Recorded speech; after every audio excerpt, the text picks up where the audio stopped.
Jatin Toons. कहा जाता है कि आसमान जितना नीला और शांत दिखता है उतना ही रहस्यों से भरा हुआ है।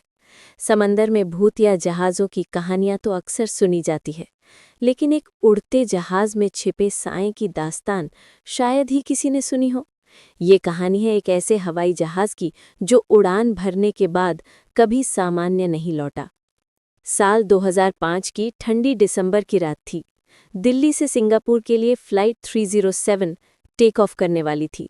यात्रियों की गिनती पूरी हो चुकी थी, कुल 179 लोग। जहाज का पायलट कैप्टन अजय और सह पायलट रोहित थे। सब कुछ सामान्य लग रहा था।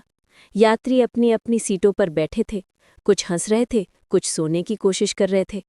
लेकिन तभी एक अजीब बात हुई। फ्लाइट अटेंडेंट रीना ने देखा कि सीट नंबर 32A पर कोई नहीं था, जबकि टिकट बुक था। उसने सोचा शायद यात्री अभी वॉशरूम में गया होगा। उसने ध्यान नहीं दिया। लेकिन उड़ान भरने के कुछ ही देर बाद जब उसने दोबारा सीट 32A की ओर देखा तो वहां एक आदमी बैठा था। उसका चेहरा धुंध से ढका हुआ था, जैसे कोई परछाई। रीना ने पलक झपकाई और वो सीट खाली थी। उड़ान ने जैसे ही बादलों में प्रवेश किया, जहाज में अचानक लाइट्स टिमटिमाने लगी। पायलट ने सोचा शायद मौसम खराब है, लेकिन तभी कंट्रोल रूम से संपर्क टूट गया। कैप्टन अजय बार बार कोशिश करता रहा, मेडे मेडे, ये फ्लाइट 307 है, क्या आप सुन रहे हैं? कोई जवाब नहीं मिला। इसी बीच यात्रियों के बीच हलचल बढ़ गई। किसी ने कहा कि 32A पर कोई बैठा है, जबकि सबने देखा कि वो सीट खाली थी। एक बुजुर्ग महिला चिल्लाई, मैंने अपनी आंखों से देखा, वो आदमी बिना आंखों का था। लोग डरने लगे, बच्चों के रोने की आवाजें गूंज उठी। जब रीना यात्रियों को शांत कराने पहुंची तो अचानक उसके सामने वही परछाई खड़ी थी।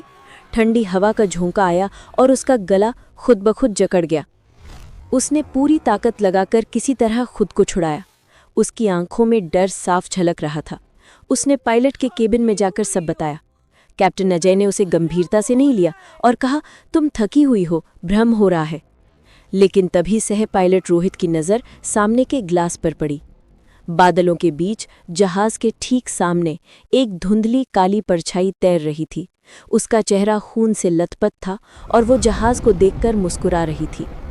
सह पायलट को अचानक याद आया, यही फ्लाइट नंबर 307 10 साल पहले भी एक हादसे का शिकार हुआ था।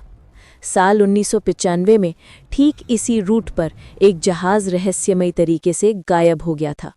उस हादसे में 200 से ज्यादा लोग मारे गए थे। किसी का शव तक नहीं मिला। कहा जाता था कि उन यात्रियों की आत्माएं अब भी चैन से नहीं सो पाई हैं। क्या ये वही लोग थे? अब जहाज में अफरा तफरी मच चुकी थी। किसी यात्री ने देखा कि वॉशरूम का दरवाजा अपने आप खुल रहा है। अंदर से किसी के रोने की आवाजें आ रही हैं। एक नौजवान लड़के ने झांक कर देखा। अंदर खून से लथपथ एक औरत खड़ी थी। उसकी आंखें लाल थीं और वो धीरे धीरे उसकी ओर बढ़ रही थी। लड़का चीखते हुए बाहर भागा। वहीं दूसरी ओर फ्लाइट की खिड़कियों से बाहर झांकने पर यात्रियों ने अजीब दृश्य देखा। बादलों के बीच सैकड़ों परछाइयां जहाज के साथ साथ उड़ रही थीं, जैसे कोई अदृश्य सेना उसे घेर चुकी हो। कैप्टन अजय ने जहाज को नियंत्रण में रखने की कोशिश की, लेकिन अचानक ऑटो पायलट फेल हो गया। नेविगेशन सिस्टम पर अजीब चिन्ह और आकृतियां दिखाई देने लगी। सह पायलट रोहित ने कांपती आवाज में कहा, सर, ये तो मानव निर्मित चिन्ह नहीं लगते, ये तो किसी आत्मा का खेल है। उसी समय पायलट सीट के पीछे किसी ने ठंडी सांस फेंकी। कैप्टन ने मुड़कर देखा, एक साया उसके ठीक पीछे खड़ा था। अब पूरा जहाज भूतों के कब्जे में था। सीट बेल्ट से बंधे यात्री खुद ब खुद हवा में उठ रहे थे। किसी का सिर घूम गया, किसी की आंखें बाहर निकल आईं। रीना ने देखा कि उसके सामने वही बिना आंखों वाला आदमी बैठा है। इस बार वो मुस्कुरा रहा था। उसकी हड्डियों जैसी उंगलियां रीना की ओर बढ़ीं और अचानक उसकी पूरी बॉडी गायब हो गई। यात्री चिल्ला रहे थे। जहाज मौत के पिंजरे में बदल चुका था। घड़ी में रात के ठीक 3:07 हुए।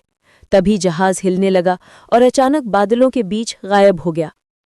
अगली सुबह एयर ट्रैफिक कंट्रोल को सिर्फ इतना मिला कि फ्लाइट 307 का अंतिम सिग्नल समुद्र के ऊपर अचानक बंद हो गया। कोई मलबा, कोई शव, कुछ नहीं मिला। आज भी कहते हैं कि जब कोई विमान दिल्ली से सिंगापुर के बीच उड़ता है तो कभी-कभी बादलों में एक पुराना टूटा-फूटा जहाज दिखाई देता है। उसकी खिड़कियों में सैकड़ों डरावने चेहरे झांकते हैं। कुछ पायलट दावा करते हैं कि उन्होंने रेडियो पर एक ठंडी आवाज़ सुनी है, ये फ्लाइट 307 है, हम कभी नहीं लौटेंगे।